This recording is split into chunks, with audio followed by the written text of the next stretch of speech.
wazazi wao walikuwa Wakristo?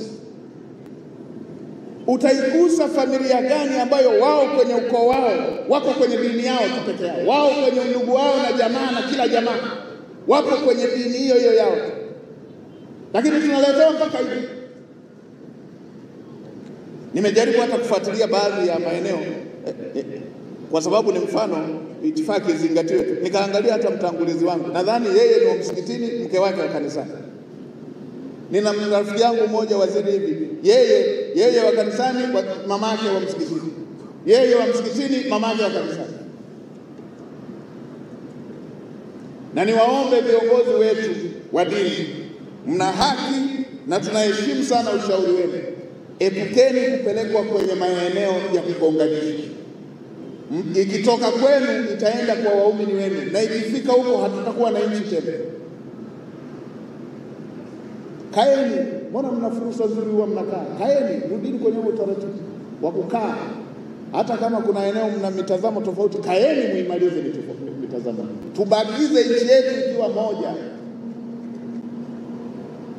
Sisi serikali tunashughulikia maeneo yote yaliyokuwa na tofauti, yanayoleta mianya kati ya serikali na taasisi, serikali na vikundi, serikali na vyama.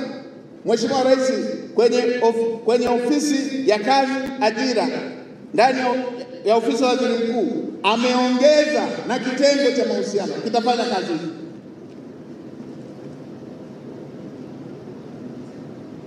Hii inaonesha ni namna gani Mheshimiwa Rais yuko concerned, anajali kuhakikisha Tanzania inabaki moja. Anaweka umuhimu kuendeleza umoja wa Watanzania. Limetokea tukio kubwa, ametoa msamaha kwa vijana ambao walishiriki bila kuwa wanajua kitu gani kinachoendelea.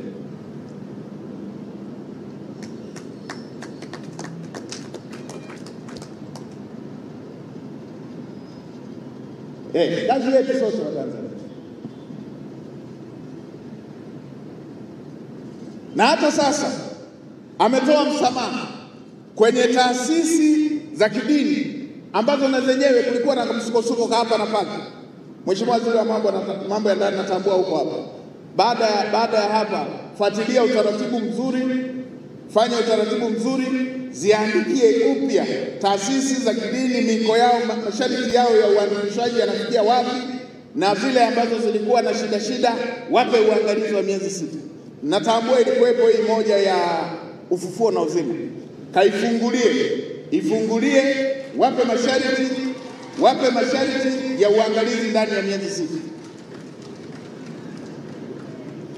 Ziandikie taasisi za kidini zote kuzikumbusha miko na mipaka ya ufanyaji kazi sawasawa na sheria na katiba ya nchi yetu, na masharti ya taasisi na masharti ya usajili waliopewa.